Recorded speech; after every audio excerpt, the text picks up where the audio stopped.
औज़ु बिल्लाहि अस्समीइल अलीम मिनश्शैतानिर लईनिर रजीम। बिस्मिल्लाहिर रहमानिर रहीम। अल्हम्दु लिल्लाहिल मुनअमिल मन्नान अज़्ज़ाहिर फ़ी कुल्लि शैइन बिल बय्यिनति वल बुरहान वल बातिन लिकुल्लि शैइन बिल इहातति वस्सुल्तान वल मुतकल्लिमि बिला जवारिह फित्तौराति वल इंजील वज़्ज़ुबुर वल फ़ुरक़ान वस्सलातु वस्सलाम अला मन उन्ज़िल अलैहिल क़ुरआन अन्नबिय्यिल उम्मिय्यिल अरबिय्यिल क़रशिय्यिल मक्किय्यिल मदनिय्यिल बक़िय्यिल अत्तहिय्यित तआम अद्दाफ़िअ जैशातिल अबातील वद्दामिग़ सौलातिल अज़ालील मुअलिनिल हक़ बिल हक़ अबिल क़ासिम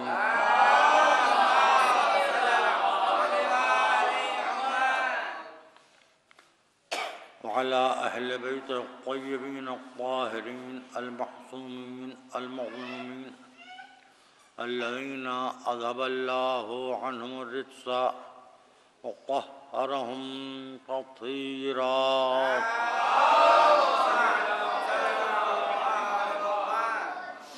अम्मा बअद फ़क़द क़ाल अस्सादिक़ अलैहिस्सलाम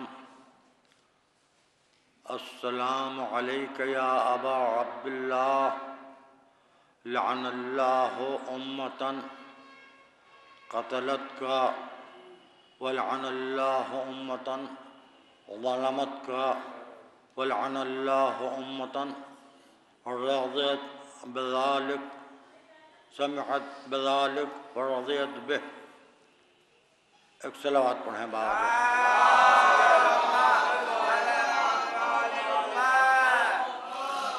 हज़रात, यहाँ की मजलिसों का मौजू है क़त्ल और ज़ुल्म,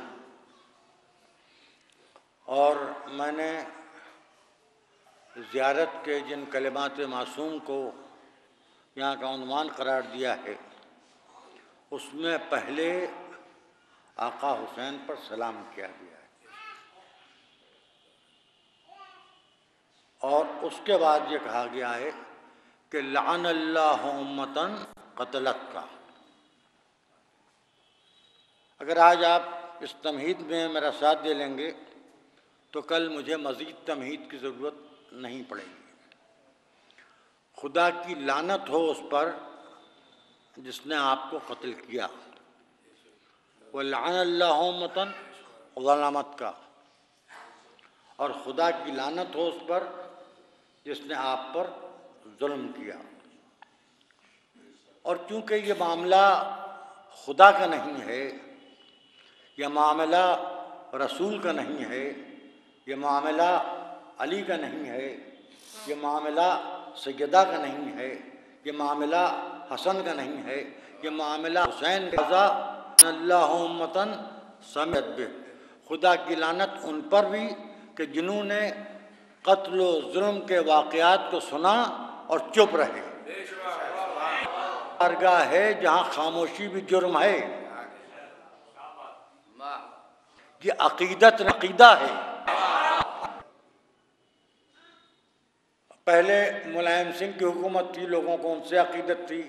फिर मायावती आ गई हैं, कुछ लोगों को उनसे अकीदत हो गई है।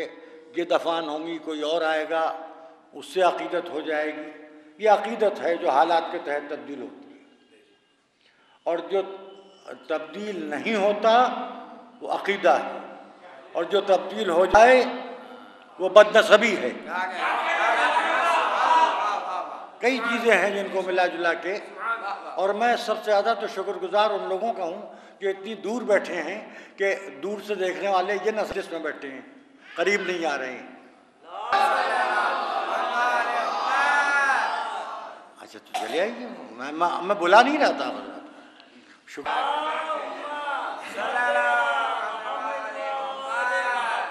तो देखिए यहाँ पर जो मसला है वो पहले लानत किस पर हुई?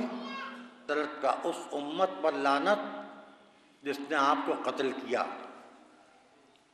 वलअन अल्लाहु उम्मतन ज़लमत का, और उस उम्मत पर लानत कि जिसने आप पर जुल्म किया।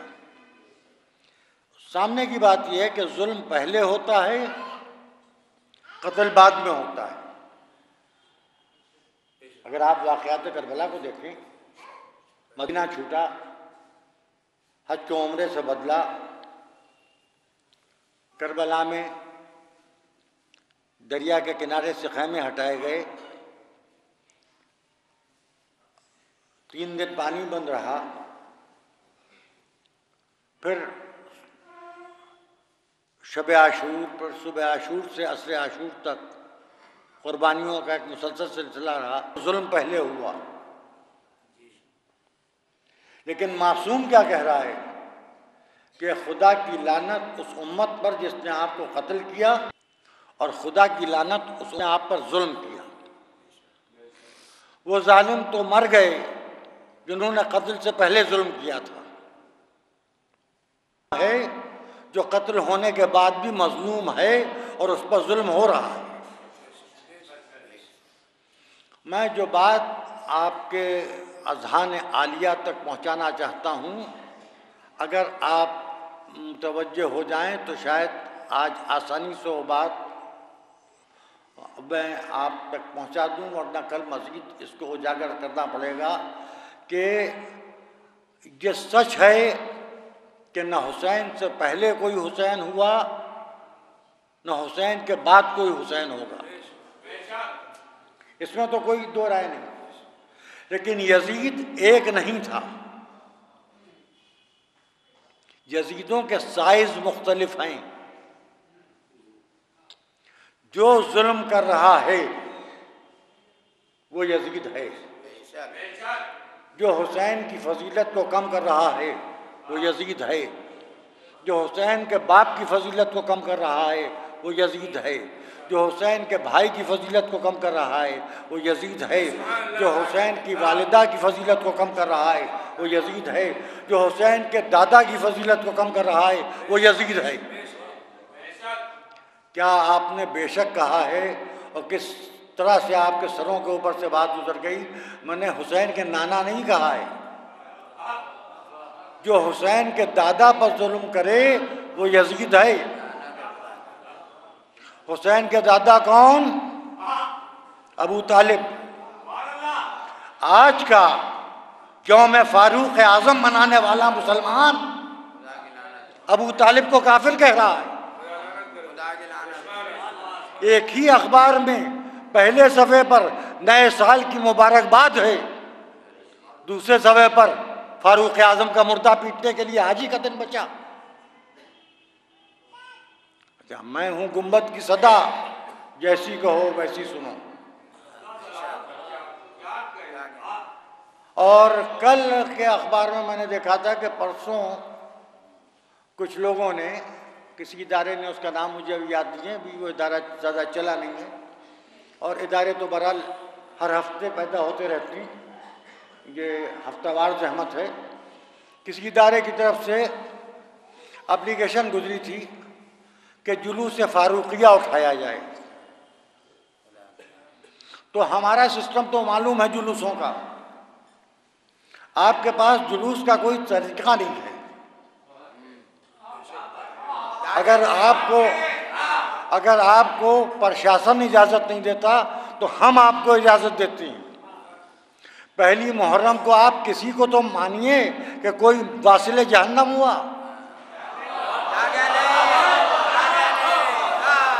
और जुलूस उठाइए, मगर जुलूस में उठाएंगे क्या आप?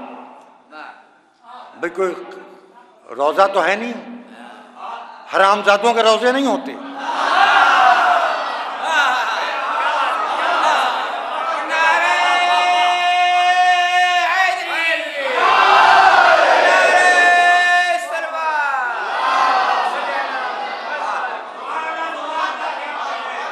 जरी है नहीं, क्योंकि उसकी जरी क्या बनेगी जो हक के सैयदा छीन के मरा हो। ताबूत आपके लिए हराम है, खैबर के भगोड़े का कोई अलम भी नहीं है। तो आप अगर जुलूस उठाएंगे तो क्या ले जाएंगे वो मुझसे सुन लीजिए। एक चक्की होना चाहिए, उसमें एक बड़ा सा खंजर होना चाहिए और किसी गधे की आती।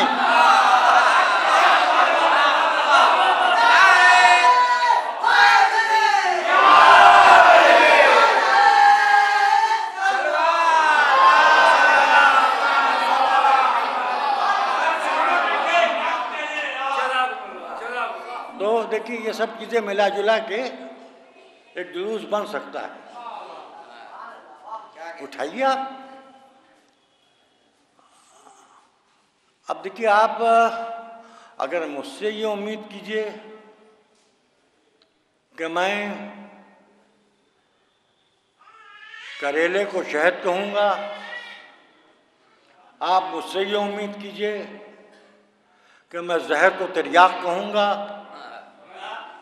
अगर आप मुझसे ये उम्मीद कीजिए कि मैं सांप को सांप न कहूं, तो ये आपकी तवक्को मुझसे गलत है।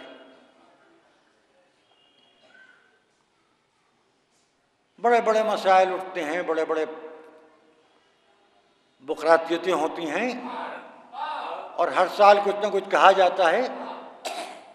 सवाल ये है कि क्या हुसैन के फ़ज़ाइल कुछ कम हैं? अगर हुसैन के फ़ज़ाइल बयान किए जाते रहें तो सदियां ख़त्म हो गईं, अभी तक के हुसैन के फ़ज़ाइल का हक़ अदा नहीं हो सका। न मसाइब पर रोने का हक़ अदा हुआ, न फ़ज़ाइल पर तारीफ़ का हक़ अदा हुआ। न जाने कितने शायर, कितने ख़तीब, कितने साहिबान कलम इस दुनिया से गुज़र गए और इस वक्त न जाने दुनिया में कहाँ कहाँ मजलिसें हो रही हैं। ख़तीब मेंबरों से खराज अक़ीदत पेश कर रहे हैं, शायर मंजूम खराज अक़ीदत पेश कर रहे हैं, साहिबान कलम मज़ामीन लिख रहे हैं, लेकिन हुसैन की अज़मत का हक़ अदा नहीं होता। यहाँ लखनऊ में कुछ माहौल ऐसा बनाया जाता है कि आज पहली मुहर्रम को आपने ऐसा माहौल बनाया क्यों कि हमें फारूक आज़म का नाम लेना पड़ा। इसका मतलब यह है कि आप मुनाफिक हैं, आप खुद नहीं अपनी ज़बान से कहना चाहते हैं, आप सच्चाई समझ गए, आप चाहते हैं कोई ना कोई इन पर लानत करता रहे।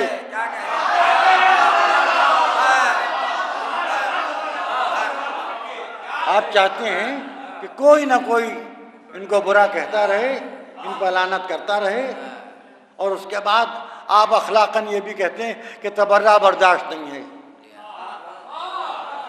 तो ठीक है, तो हम तबर्रा कर भी नहीं रहे, हम तो लानत कर रहे हैं। हम वो कर रहे हैं जो खुदा ने शैतान के साथ किया। अब देखिए अभी कल आएगा, आज कोई ना कोई तकरीर में उस अबू हुरैरा की उस रवायत को पढ़ेगा, कल का जवाब आज ही दे दूँ कि रसूल ने फरमाया कि अगर मेरे बाद कोई नबी होता तो उमर होते। उधर अबू हुरैरा की देर से समझ में आया, वरना नुसैरियों को देख के तो अबू हुरैरा को कहना ये चाहिए था कि खुदा ने कहा कि अगर मेरे अलावा कोई खुदा होता तो ये होते। जब आप मुझे एक बात बताइए, आदम से खातम तक कोई नबी, कोई मासूम, कोई हादी, कोई रहबर, कोई पैगंबर, कोई रसूल बदनसब हो सकता है? अरे सरों के ऊपर से गुजर गई। मैंने बड़ी गहरी बात कही। जिसका नसब खराब हो, भाई जरा सा मसला आ गया था तो यहूदी उलमा ने जनाब मरियम को घेर लिया था। और जनाब ईसा ने गहवारे से माँ की इस्मत बचाई है। तो रसूल वो होता है, नबी वो होता है कि जिसकी माँ की इस्मत यकीनी हो। अब इससे ज्यादा मैं नहीं कहूँगा।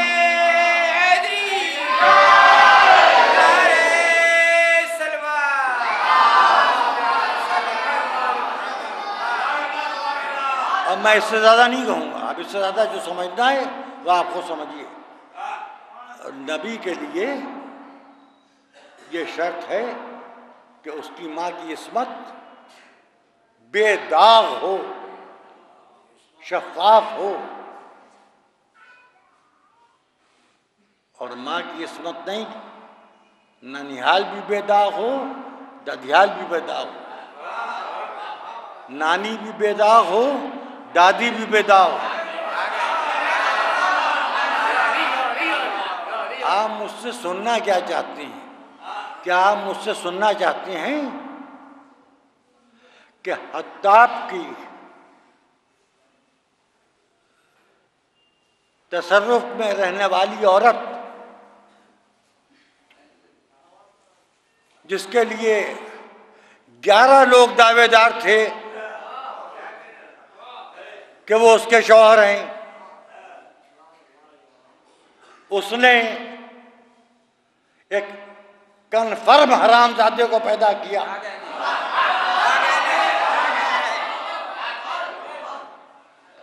देखिए, असल में लफ्ज लफ्ज है, ये लफ्ज कुरानी लफ्ज है हरामजादा, जो कुरानी लफ्ज है। मेरे ऊपर अगर आप एतराज कीजिएगा तो जवाब कुरान से मिलेगा, बस मैं इसके अलावा और कुछ नहीं कहूँगा। चलिए मैं और मोहतात हुआ जाता हूँ। गैर हलाल ज़ादा और उसके मानने वाले कितने जालिम हैं। अब देखिए, कल बनारस में कुछ हिंदू अपने नाश्तान कर रहे थे, कुछ उनका मजहबी काम था। आवाज़ यहाँ ख़राब जा रही है, इसकी इत्तला मैं आपको दे दूँ आज पहली माह। आवाज़ सही नहीं है बेटा,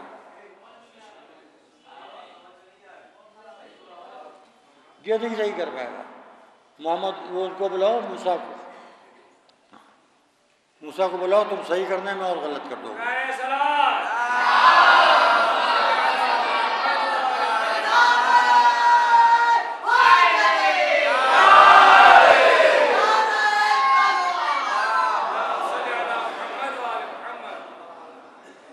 अब देखिए, कल जो बनारस में हुआ उसमें कई लोग मर गए, कई लोग जख्मी हो गए। वो अपने साहिल पर दरिया के स्नान के लिए जमा हुए थे, अपने तरीके से इबादत कर रहे थे। तो ये दहशतगर्दी सरहद पार करके इधर आ रही है। वाकया बनारस में हुआ और लखनऊ में भी हाई अलर्ट जारी कर दिया गया। बिल्कुल सामने की बात है, कहीं पर भी कोई सान्या हो जाए तो दूसरी जगह चौकन्ना हो जाते हैं लोग। आप ये बताइए, वो अपना काम कर रहे थे, वहाँ जो बम ब्लास्ट हुआ ये किसने किया? कोई अली का चाहने वाला था,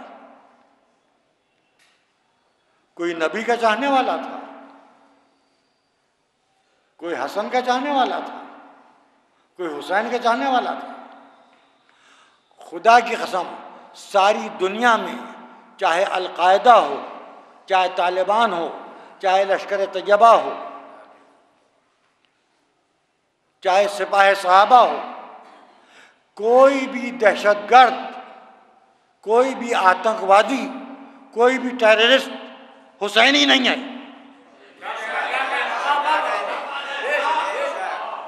आप शिया पर हर इल्जाम रख सकते हैं, आप ये नहीं कह सकते कि शिया दहशतगर्द हैं, शिया आतंकवादी हैं। शिया कहीं भी दुनिया में हाँ जुल्म का शिकार हो रहे हैं, जुल्म कर नहीं रहे हैं। अब ये तो यकीनी बात है कि जालिम को सजा तो मिलना चाहिए।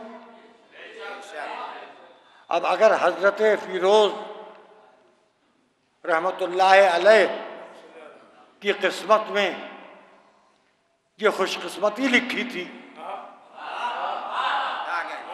कि जनाब सैयदा के कहे हुए अल्फाज उनके अमल से पूरे हों। जनाब सैयदा ने कहा था शब अल्लाह बतनक, जब ये फिदक हजम किया है तो रसूल की बेटी ने कहा था, इकलौती बेटी ने, कि खुदा करे तेरा पेट चाक हो, तेरा पेट फट जाए। कहा सैयदा ने, किया फिरोज ने।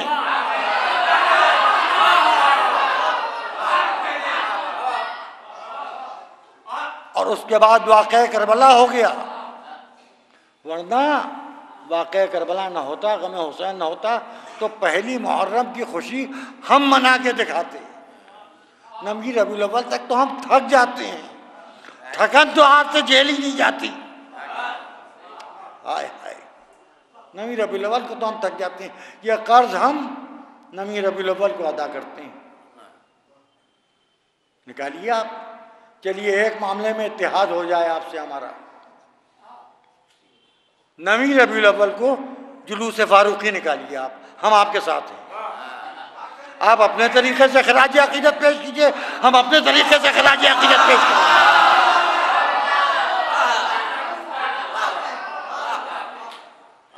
एक सलावत पढ़िए बाबा।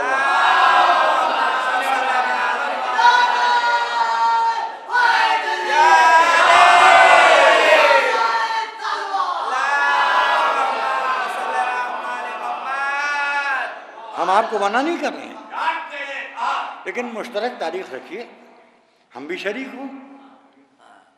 हम तो आपको नहीं मना करते कि आप हमारे जुलूसों में शरीक ना होइए। हम तो चाहते हैं सब शरीक हों, हम तो चाहते हैं सब मातम करें, हम तो चाहते हैं सब जन्नत में जाएं। और ये जन्नत है क्या? जन्नत है क्या? ये चहारदा मासूमीन और शहदाए करबला के सर्वेंट क्वार्टर्स हैं। चलिए इसको फिर वाज़ेह करूँगा। ये मुलाजिमों के रहने के जो क्वार्टर होते हैं,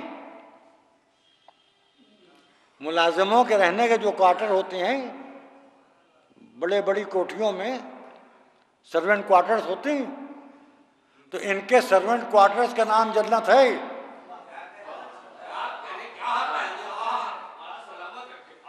क्योंकि ये जन्नत से पहले भी थे, तो ये जन्नत से पहले जहां थे ये वहीं होंगे। अब कभी कभी मालिक आके नौकरों की खैरियत पूछ ले,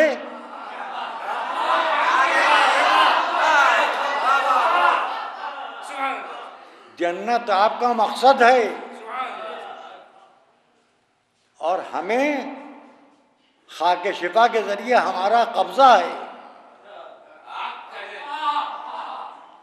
अब यहां पर जो जुमला दे रहा हूं जवानों, उसको याद रखना। खाके बागे फिदक हमारे पास नहीं रही तो हुसैन ने कहा खाके शिफा ले जाओ, खाके शिफा ले जाओ।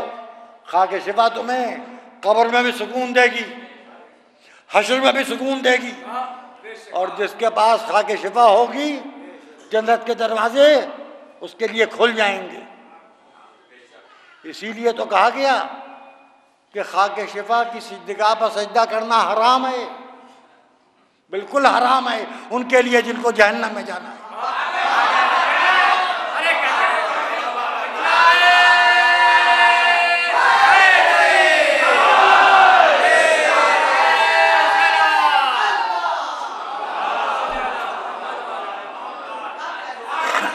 चलिए आज की तबहीद की गुफ्तगू है। तो कत्ल और जुल्म, न दुनिया में कोई कत्ल को अच्छा कह सकता है न जुल्म को अच्छा कह सकता है।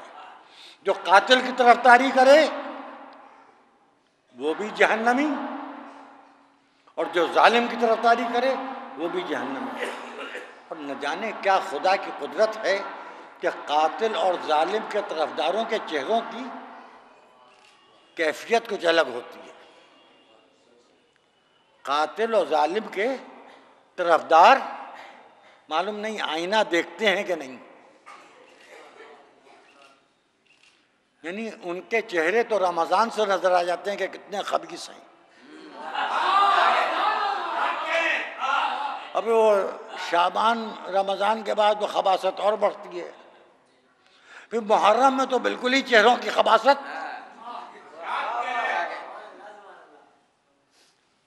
हम हुसैन को रोते हैं, वो इस पर रोते हैं कि हुसैन पर रोया क्यों जा रहा है।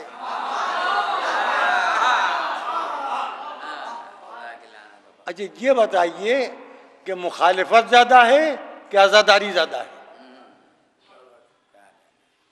इस वक्त मेरी इत्तला के मुताबिक तकरीबन सारी दुनिया में हर साल कम से कम 1000 मजलिसों का इजाफा होता चला जाता है।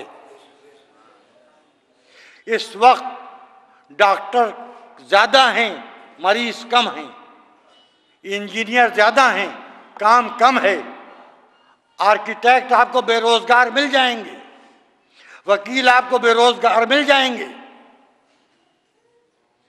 हर पेशे के लोग आपको बेरोजगार मिल जाएंगे। जाकिर हुसैन आपको बेरोजगार नहीं मिलेगा।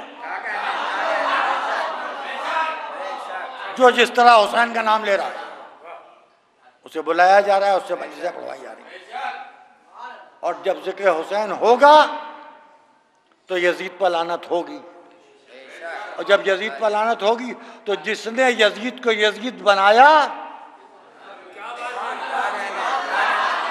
जिसने यजीद को यजीद बनाया उस पर भी लानत होगी। भाई आप क्या कहते हैं? हुसैन इब्न अली अलैहिस्सलाम, हुसैन अली के बेटे, दोनों पर सलाम। और जब आप कहेंगे हुसैन इब्न अली इब्न अबी तालिब अलैहिस्सलाम, हुसैन इब्न अली इब्न अबी तालिब, इन सब पर सलाम, तो जितना सिलसिला बढ़ता जाएगा उतना सलाम बढ़ता जाएगा। वैसे इधर जितना सिलसिला बढ़ता जाएगा उतनी लानत बढ़ती जाएगी। यजीद पर लानत, यजीद के बाप पर लानत, यजीद के दादा पर लानत।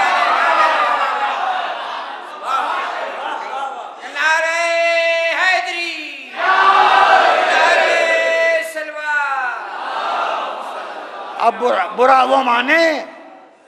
वो माने जो यजीद का चचाजाद भाई हो, क्या यजीद के बाप का चचाजाद भाई हो, क्या यजीद के दादा का कोई रिश्तेदार हो। आप क्यों बुरा मान रहे हैं? इसका मतलब ये कि आप ज़हनी तौर पर यजीदी नुत्फे से हैं, ज़हनी तौर पर यजीदी नुत्फे से, इसीलिए आप दहशतगर्द हैं, आप आतंकवादी हैं, आप टेररिस्ट हैं। आपको ये बात पसंद नहीं है, आपको वो बात पसंद नहीं है, आपको वो बात पसंद नहीं है, हमको आप पसंद नहीं है। खुदा की कसम हमें आपकी नमाज अजान पसंद नहीं है। जब सुबह कानों में अस्सलातु खैरुम मिनन नौम की आवाज़ आती है, बेसाख्ता मुँह से निकलता है बरो मौलाना।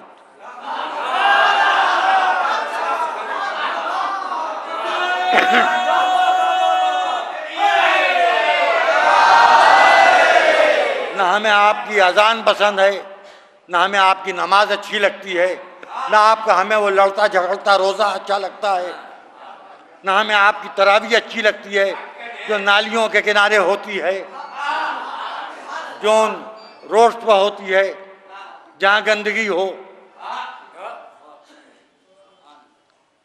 जब सफाई कर्मचारी सड़क साफ करें तो आप सजदा करें। हुजूर आप जहाँ पर सजदा कर रहे हैं तरावी का, यहाँ से अभी कुछ जानवर नजस गुजर चुके हैं नजासत फैलाते हुए। तो जब आप नजासत पर सजदा करेंगे तो आपका सजदा हमको कैसे अच्छा लगेगा? हमें तो सजदा वो अच्छा लगता है कि सजदा करने वाला सजदा कर रहा हो, हुसैन पुष्प पर बैठे हुए हो, इंतजार हो रहा हो।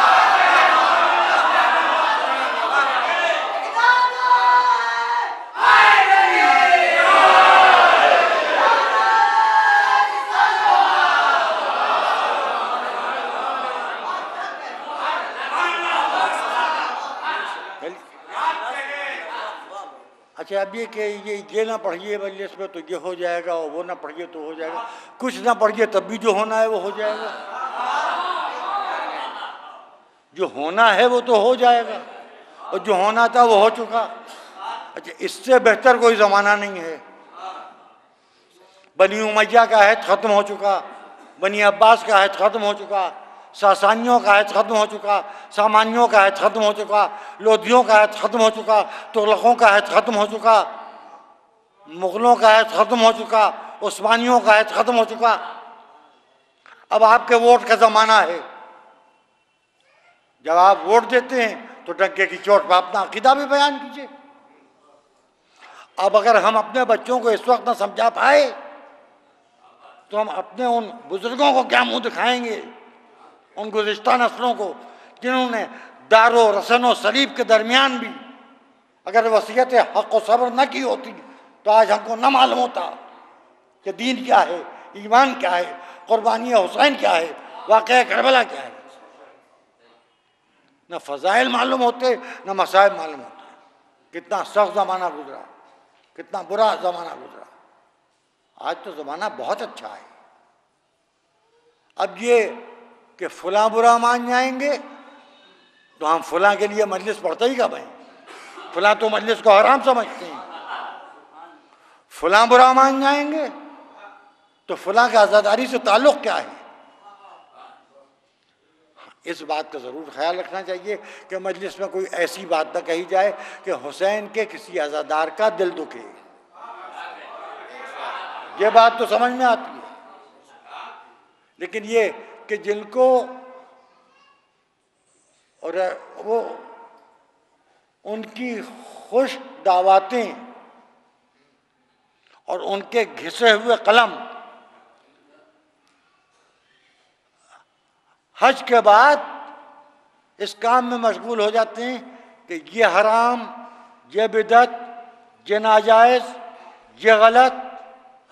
तो आपके एल्बम में जितनी भी तस्वीरें हैं हमारी, वो सब जब गलत हैं, नाजायज़ हैं, हराम हैं, हम मुशरिक हैं, हम काफिर हैं, तो आपका हम काफिरों से ताल्लुक़ क्या?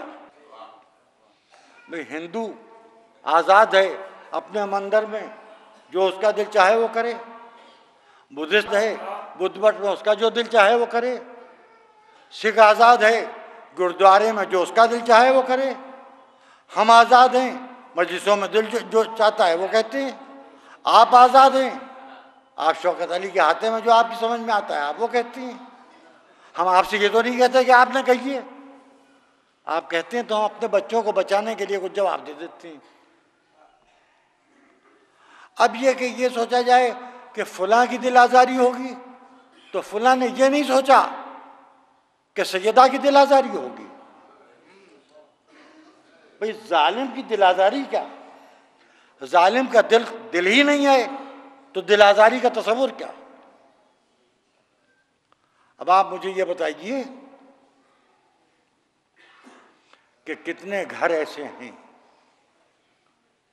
जिनमें अज़ा खाने सज चुके हैं, कितने घरों में सजे जा रहे हैं, कितने घरों में ताज़िया आ गए हैं, कितने घरों में आज ताज़िया आना है।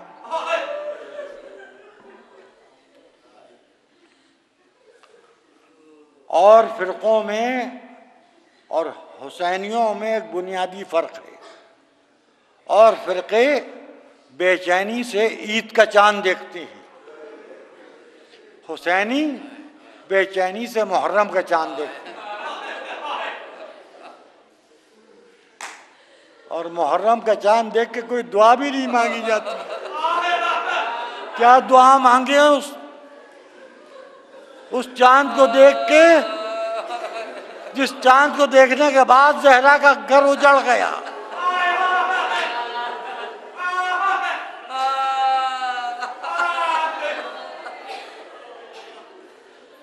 मेरे बच्चों सुनो, 28 रजब सन 60 हिजरी को इमाम हुसैन मदीने से निकले तो जाके मक्के में रुक गए और काफी अरसे तक इमाम हुसैन मक्के में रुके रहे हैं। मक्के से मदीने से मक्के का फासला ज्यादा नहीं है। मक्के में हुसैन रुके रहे, खाने काबा के सहन में बैठ के हुसैन लोगों को खत लिखते रहे। सच्चाई और झूठ के पैगाम हुसैन भेजते रहे। फिर कूफे से हुसैन के पास खत आना शुरू हुए कि आप यहां आइए, हम आपके साथ हैं। हुसैन ने अपने सफीर जनाब मुस्लिम इब्न अकील से कहा, भैया मुस्लिम आप जाइए और जो कूफे के हालात हों वो आप बताइए। जब मुस्लिम जाने लगे तो मुस्लिम के ज़्यादा से ज़्यादा जो सन बताया जाता है वो 8 और 10 साल, वरना एक रवायत के एतबार से 5 और 7 साल के सन के 2 बेटे भी मुस्लिम के साथ थे। यानी बच्चों की कमसनी का सबूत यह है कि मुस्लिम को अपने बेटों के लिए अलग से किसी सवारी का इंतजाम नहीं करना पड़ा। उसी घोड़े पर बच्चे बाप के साथ बैठ गए जिस पर जनाब मुस्लिम अपने अकील बैठे।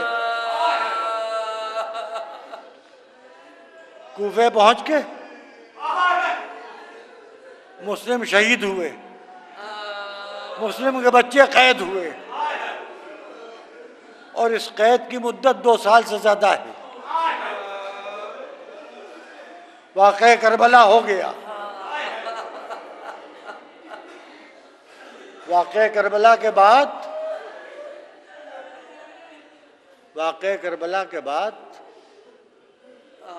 कैदी कूफे आए। बच्चे एक तारीख कैद खाने में कैद हैं। माँ को ये खबर नहीं कि बच्चे यहाँ हैं, बहन को ये खबर नहीं कि भाई यहाँ हैं, और भाइयों को ये नहीं पता कि माँ आई है, बहन आई है, और ये भी नहीं खबर कि हाथ बंधे हुए हैं, सरों पर चादरें नहीं हैं।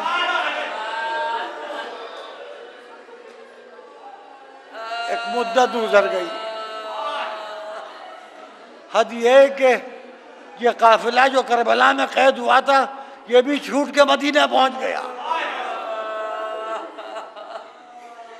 एक रोज दोनों भाइयों ने आपस में गुफ्तगू की।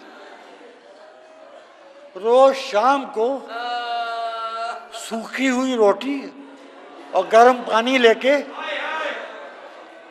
एक शख्स आता था, कैद खाने का दरवाजा खोलता था, बच्चों को रोटी दे देता था, गर्म पानी देता था। जो उन कमसिन बच्चों के साथ जुल्म हो रहा था। दारोगाए जिंदान तब्दील हुआ। बच्चों ने आपस में बात की। अब जो दारोगाए जिंदान आया तो उससे कहा कि जहमत न हो तो थोड़ी देर बैठ जाइए। बैठ गया। कहा बच्चों क्या बात है? कहा क्या आप मुसलमान हैं? कहा हाँ। कहा रसूल का नाम जानते हैं? कहा उनका कलमा पढ़ता हूँ। कहा अली का नाम जानते हैं?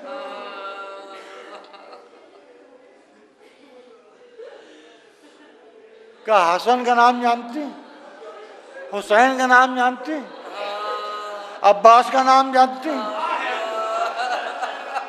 क्या बच्चों के नाम तुम्हें कैसे मालूम? क्या हम अली के नवासे हैं, अब्बास के भांजे हैं?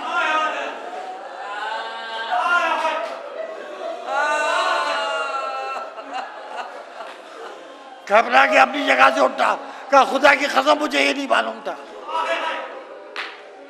थोड़ी देर के बाद जब रात गहरी हो जाएगी मैं आऊंगा, दरवाजा खोल दूंगा और तुम्हें रास्ता समझा दूंगा। कूफे से बाहर निकल जाना, कोई काफिला मदीने की तरफ जा रहा हो चले जाना, ज्यादा से ज्यादा इब्न ज़ियाद मुझे कत्ल कर देगा कर दे, मगर ये गुनाह, ये जुल्म मैं नहीं कर सकता कि खानदान रसूल के फूलों को कैद रखूं। रात गहरी हुई, दरवाजा खुला, क्या शहजादों बाहर तशरीफ लाओ। कमसिन बच्चे बाहर आए, रास्ता समझाया, बच्चे चले। चलते चलते रात की तारीकी में रास्ता जहन से निकल गया, थक के दीवार से टेक लगा के बैठ गए। बीवियों तुम्हारे बच्चे सलामत रहे।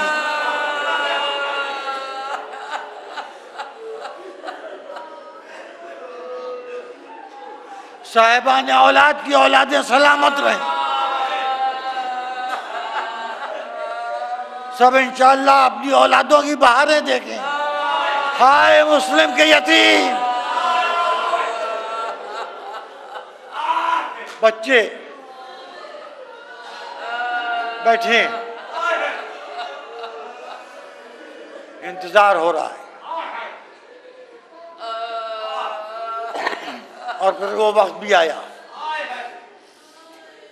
कि दरवाजा खुला, ज़ौजा हारिस की नजर पड़ी, बच्चों को घर में बुलाया, पूरी बात सुनी, जल्दी से खाना ला के सामने रखा, ठंडा पानी ला के सामने रखा। पहले खाना खा लो पेट भर के, सैराब होके ठंडा पानी पी लो, उसके बाद इतनी देर में बिस्तर बिछा दिया। क्या बच्चों आराम करो, मैं तुम्हें मदीने भेजने का कोई इंतजाम कर दूंगी। दोनों भाई एक दूसरे की गले में बाहें डाल के सो गए।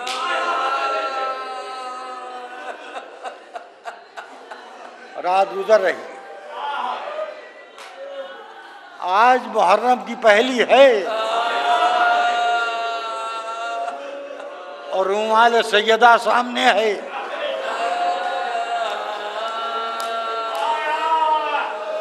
आपकी आंखें अगर रुमाल सैयदा को सैराब न कर सकी तो मुझे शर्मिंदगी होगी।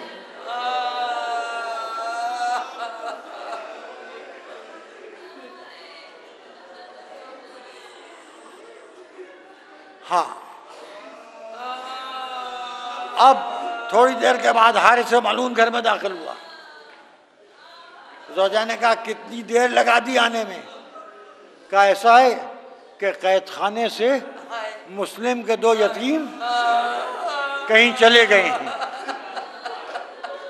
और हाकिम ने ये ऐलान किया है कि जो इन बच्चों के सर काट के लाएगा हर सर पर 500 दिरहम इनाम दिया जाएगा। का जालिम क्या सोच रहा है तू?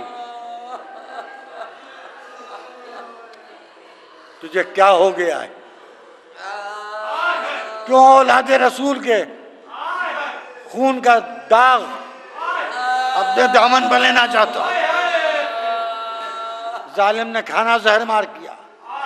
ज़ौजा ने इस डर में चिराग गुल कर दिया कि कहीं शौहर की नजर बच्चों पर न पड़ जाए। लेटा, बच्चे गहरी गहरी सांसें ले रहे थे। बच्चों की सांसों की आवाज सुन के चौंका, उठा, अंधेरे में अंधे की तरह टटोलता हुआ चला। हाथ बढ़ाया, गहरी नींद में सोते हुए बच्चों के ऊपर जालिम का हाथ पड़ा। बच्चे नींद से जागे, पूछा कौन हो? कहा किसी से न बताना तो बता दें। कहा बताओ। कहा हम मुस्लिम अपने अकील के यतीम हैं। देखिए जिनके बच्चे जवान हो गए हैं उन्होंने भी अपने बच्चों का बचपना देखा है। इस वक्त जो यहाँ बुजुर्ग बैठे हैं, कभी हम आप भी बच्चे रह चुके हैं। बचपन में जिस्म में नरमाहट होती है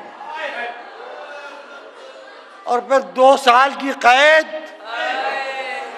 और 24 घंटे में एक मर्तबा सूखी हुई रोटी का एक टुकड़ा खाने वाले बच्चे कितने कमजोर होंगे। जालिम ने दोनों बच्चों को एक सुतून से इस तरह बांधा कि रस्सी बच्चों की हड्डियों तक के पहुंच गई।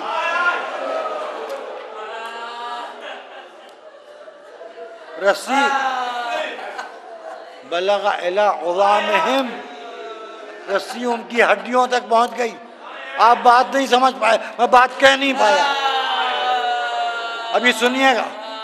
बच्चे इतने दुबले पतले हो चुके थे कि जिस्म का गोश्त नहीं था। अब जो रस्सियां बंधी तो हड्डियां दुखने लगी। रात भर बच्चे सुतून से बंधे खड़े रहे।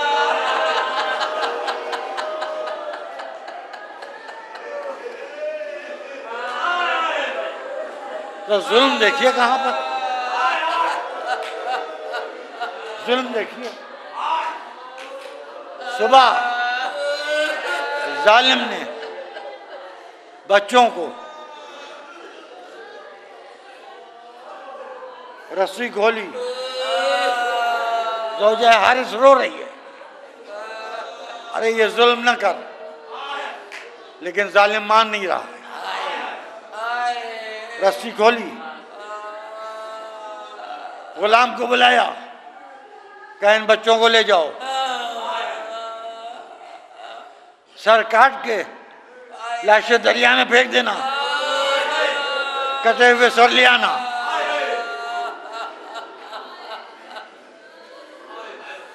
गौर कीजिएगा। गुलाम चला। बच्चों ने कहा कभी बिलाल का नाम सुना है? कभी कंबर का नाम सुना है? कभी फिजा का नाम सुना है? क्या बच्चों तुम मुअज्जिन रसूल गुलाम अली कनीज़ सैयदा का नाम कैसे ले रहे हो? क्या इसलिए क्या हम उसी खानदान के हैं? तुम कह रहे हो कि कंबर गुलाम अली है, हम अली के नवासी। वापस आया, तलवार सामने डाल दी हारिस के, कहा मुझे कत्ल कर दे, मैं इन बच्चों पर जुल्म नहीं कर सकता। बेटे को हुक्म दिया, बेटा चला। बच्चों ने कहा कभी अब्बास और अली अकबर के नाम सुने?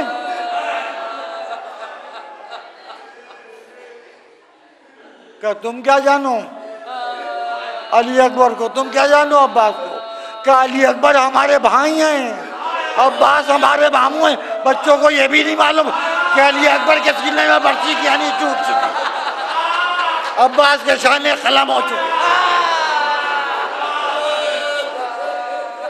बच्चों को यह भी नहीं मालूम। वापस आया, बाप से कहता है कि मैं ये जुल्म नहीं हूं। अब हारिस खुद बच्चों को लेकर चला। ज़ौजा हारिस रोती हुई साथ साथ पीछे पीछे आ रही। एक मर्तबा कहती है बच्चों माफ कर देना, मुझे ये मालूम होता कि अपने घर में रखूंगी तो तुम्हारे साथ ये जुल्म होगा, तो अपने घर में न रखती। कहा नहीं, आपने तो बड़ी मेहरबानी की। एक अरसे के बाद पेट भर के खाना खाया, 2 बरस के बाद ठंडा पानी पिया,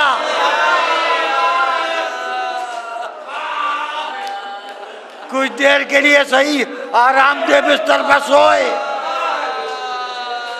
बस एक मेहरबानी और कर दीजिए। कहा क्या? कहा जब हम मारे जाएं तो हमारे कुर्ते हमारे जिस्मों से उतार लीजिएगा, हमारे खून में रंग के रख लीजिएगा। जब हमारे खानदान का कोई चाहने वाला जाने लगे मदीने तो उसको वो कुर्ते दे दीजिएगा और उससे कहिएगा कि कुर्ते हाथों पर रख के महल्ले बनी हाशिम से गुजरे, जिस दरवाजे पर टोका जाए उसी दरवाजे पर रुक जाए और कुर्ते घर में भिजवा दे और कहलवा दे कि माँ इंतजार न करे, बच्चे मारे गए। अजीजों, मोमिना ने बच्चों के लाशों से कुर्ते उतार लिए। एक मुहिब अहले बैत हज के लिए जा रहा था। मोमिना ने कहा हज के बाद मदीने जाओगे? कहाँ जाऊंगा? कहा ये कुर्ते ले जाओ, इस तरह गुजरना। महल्ले बनिया एक घर में एक बीबी खामोश बैठी थी, चौकी, आवाज दी कनीस को, मेरे बच्चों की खुशबू आ रही है, जाके दरवाजे पर देखो क्या बच्चे आ गए।